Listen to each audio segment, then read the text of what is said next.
students, welcome to Academy Plus. I am Parul, your biology tutor. और आज हम अपना लेक्चर 2 यहाँ पे कंप्लीट करेंगे जिसमें हम पढ़ेंगे लाइफ प्रोसेसेस को और ज़्यादा डिटेल में।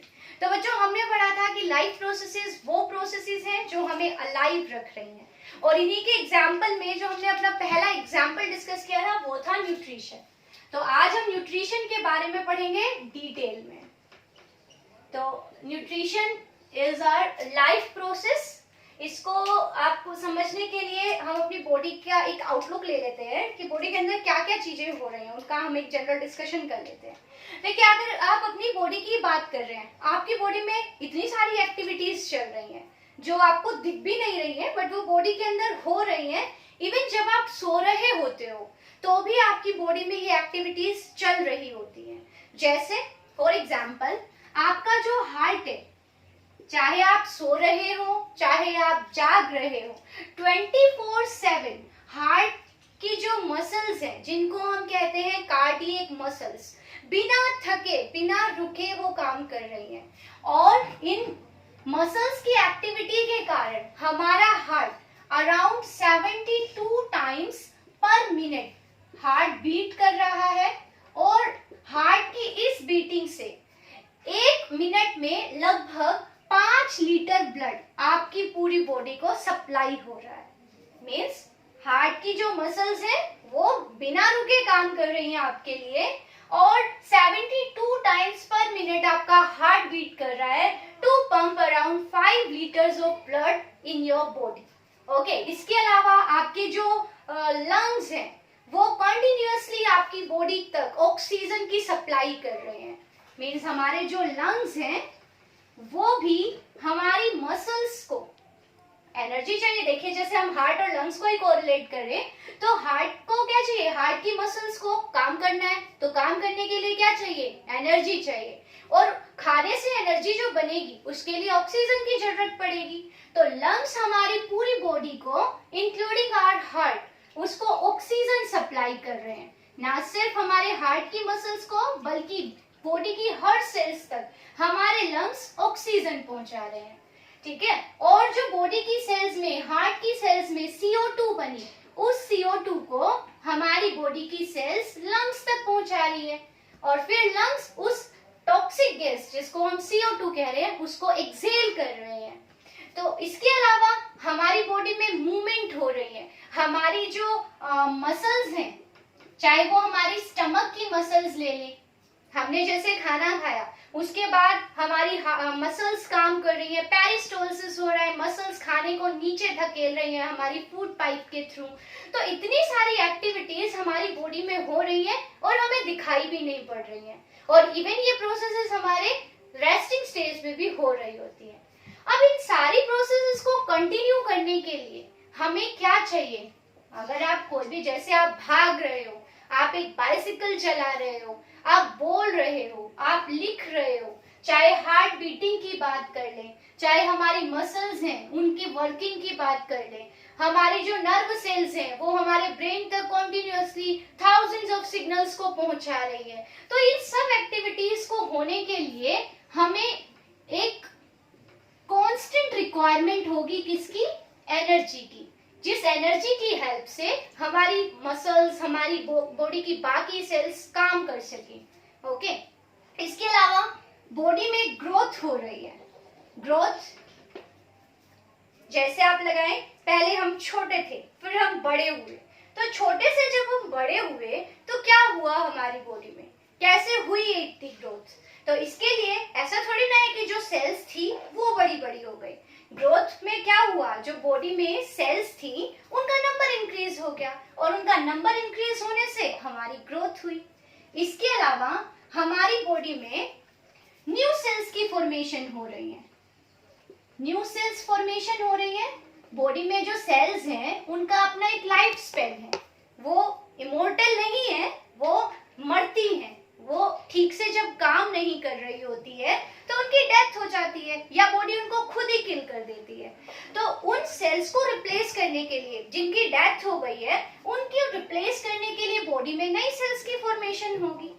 इसके अलावा जब आपकी बॉडी में कोई इंजरी हो जाए, तो आपकी बॉडी उस इंजरी को रिपेयर करेगी एंड हीलिंग करेगी।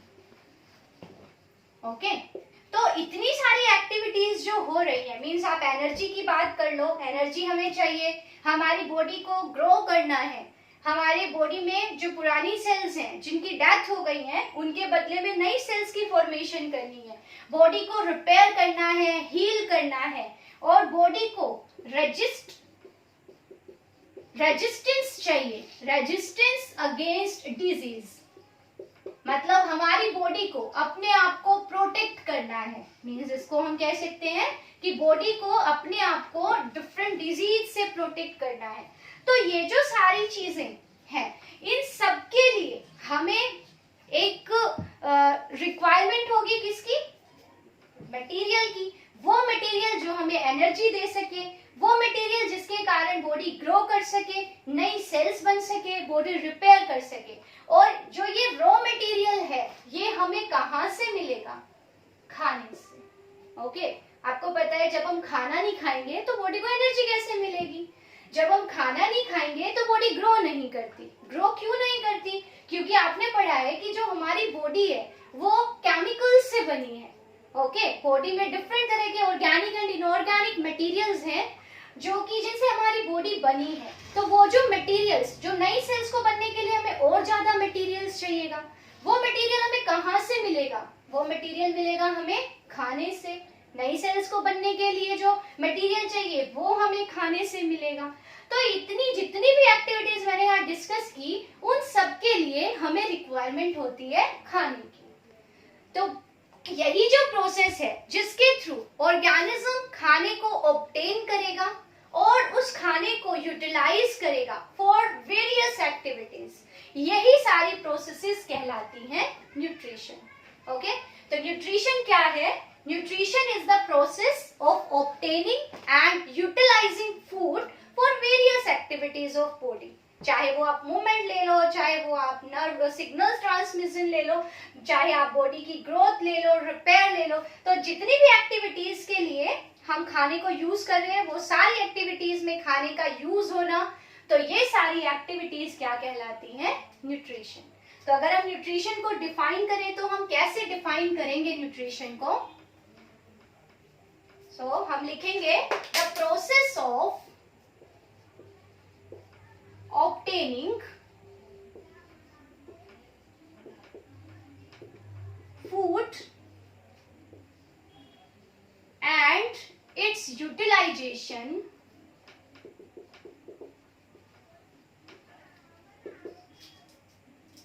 by body for various activities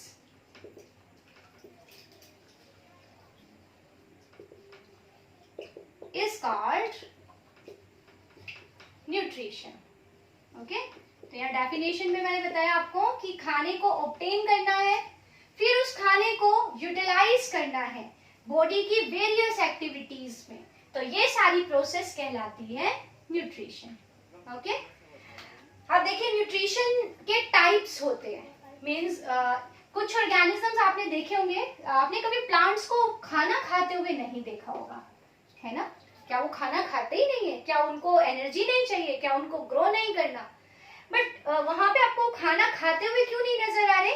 क्योंकि जो खाना उन्हें चाहिए वो बाहर से ना लेके उसको अपनी बॉडी के अंदर ही बना रहे हैं, और हम ह्यूमन बींग्स वो खाना बाहर से ले रहे हैं। चाहे हम किसी प्लांट को इसके लिए यूज कर रहे हैं या इसके लिए हम डिपेंड कर रहे हैं किसी दूसरे एनिमल पे।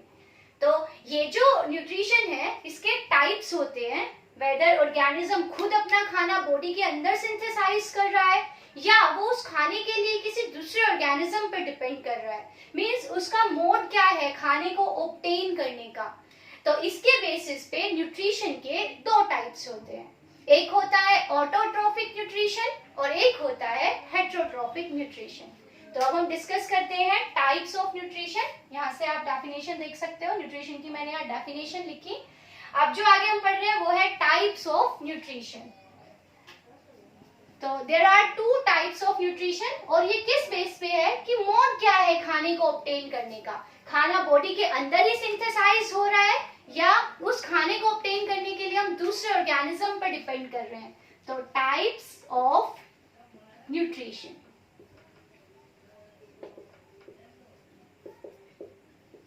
So I told you that there are two types of nutrition.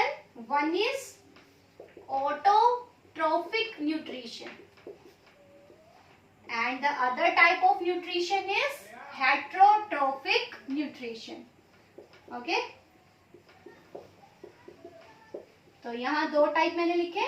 अब इनको देखो, थोड़ा सा हम इन वर्ड्स को ब्रेक करें तो ये जो वर्ड है ये दो वर्ड से मिलके बना है. One is auto and other one is tropes.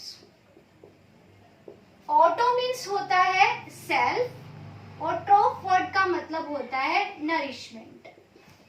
It means self nourishment. Okay. तो इस टाइप के न्यूट्रिशन में क्या होता है कि ऑर्गेनिज्म अपना ऑर्गेनिक फूड अपनी बॉडी के अंदर सिंथेसाइज कर रहा है और यूजिंग इनऑर्गेनिक रॉ मटेरियल्स. तो इसमें क्या होगा, इसकी अगर हम डेफिनेशन लिखें तो यहाँ पे क्या होता है, in this type of nutrition an organism synthesize और prepares organic food from inorganic raw materials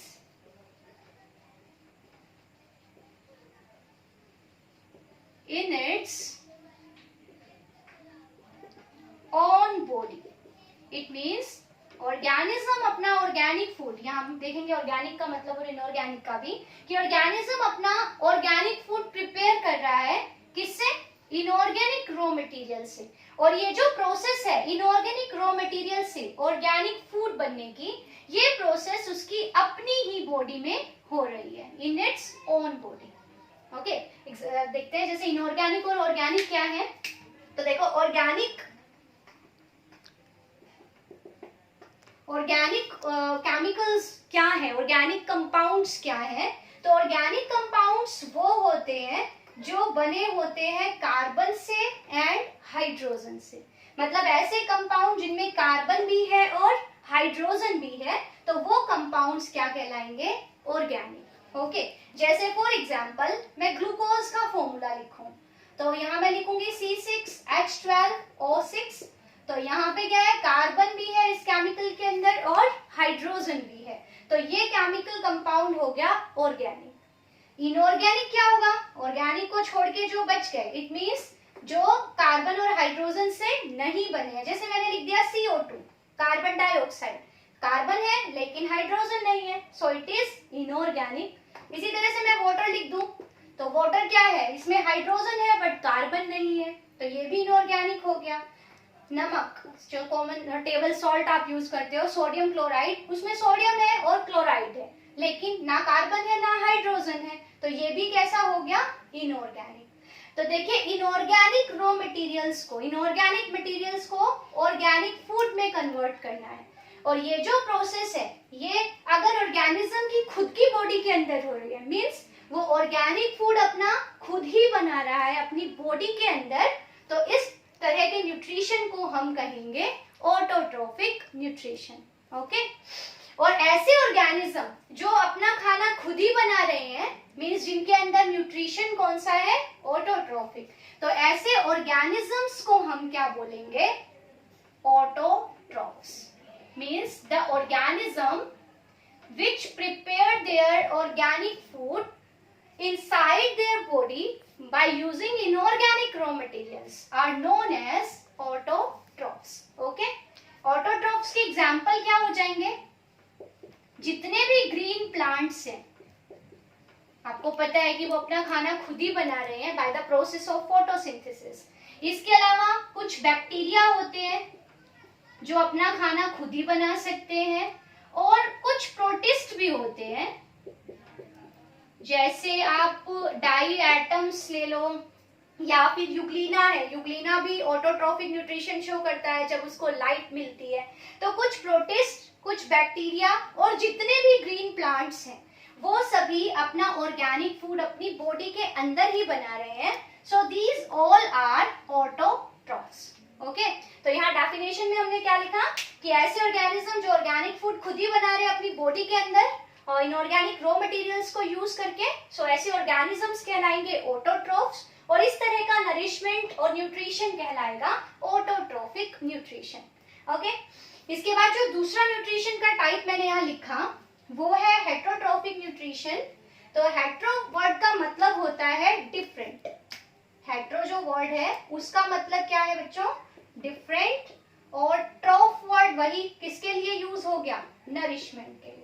तो इट मीन्स ये इस टाइप के नरिशमेंट में और न्यूट्रिशन में ऑर्गेनिज्म जो ऑर्गेनिक फूड है उसके लिए किसी डिफरेंट यानी दूसरे ऑर्गेनिज्म पे डिपेंड करेगा। वो अपना ऑर्गेनिक फूड खुद नहीं बनाएगा बल्कि उस ऑर्गेनिक फूड को वो बाहर से ऑब्टेन करेगा, चाहे वो किसी एनिमल से ले दूसरे या किसी प्लांट से ले। तो हम लिखेंगे इसमें क्या होता है, in this type of nutrition an organism obtains organic food, या हम लिखेंगे organism depends for organic food on other organism। ठीक है, मतलब रेडीमेड जो फूड है जो ऑलरेडी किसी ने बनाया है ऑर्गेनिक फूड, उसी को ऑर्गेनिज्म लेगा। फॉर एग्जाम्पल जैसे हम कहें, हमने बोला कि भाई मम्मी ने खाना बनाया, लेकिन मम्मी ने जो मटेरियल यूज किया जैसे वीट यूज किया, तो वीट जो आया वो हमने किसके लिए यूज किया, खाने के लिए। और वीट क्या है, एक प्लांट सोर्स है, तो प्लांट अपना ऑर्गेनिक फूड खुद ही बना चुके हैं, तो यही ऑर्गेनिक फूड जब हम खाएंगे तो हमें मिल जाएगा। तो मीन्स हम यहाँ पे अपने नरिशमेंट के लिए वीट पे डिपेंड कर रहे हैं और वीट के अंदर ऑर्गेनिक फूड ऑलरेडी प्रिपेयर्ड है, जब हम उसको खाएंगे तो वो ऑर्गेनिक फूड हमें मिल जाएगा। तो इस तरह के न्यूट्रिशन में ऑर्गेनिज्म जो ऑर्गेनिक फूड है वो किसी दूसरे ऑर्गेनिज्म से ले रहा है, मीन्स खुद प्रिपेयर नहीं कर रहा है। रेडीमेड फूड जो ऑलरेडी किसी ने बनाया है या किसी की बॉडी के अंदर स्टोर्ड है, वही ऑर्गेनिक फूड ऑर्गेनिज्म ऑब्टेन कर रहा है। फॉर एग्जाम्पल ऐसे ऑर्गेनिज्म जिनमें इस तरह का न्यूट्रिशन होगा उन्हें हम कहेंगे heterotrophs. Okay, so there are two categories of organisms, autotrophs and heterotrophs. Heterotrophs के एग्जांपल्स क्या होंगे, जितने भी एनिमल्स हैं सारे के सारे हेट्रोट्रोफ्स हैं, कोई भी अपना ऑर्गेनिक फूड खुद ही बना रहे। इसके अलावा जितनी भी फंजाई है, फंजाई का न्यूट्रिशन भी कौन सा होता है, हेट्रोट्रोफिक। इसके अलावा कुछ प्रोटिस्ट को छोड़ के बाकी जो प्रोटिस्ट बच गए एंड जो उन बैक्टीरिया को छोड़ के जो मेजोरिटी ऑफ बैक्टीरिया बच गए, मेजोरिटी ऑफ बैक्टीरिया आर हेट्रोट्रोफ। कुछ बैक्टीरिया अपना खाना खुद बना लेते हैं but majority of bacteria depend on other organism for their organic food। तो ये सब एग्जाम्पल एनिमल्स, फंजाई, ये सब होते हैं क्या, हेट्रोट्रोफ्स। तो आगे हम इनके बारे में, इनके सब टाइप्स पढ़ेंगे अगले लेक्चर में। Till then have a nice day, thank you.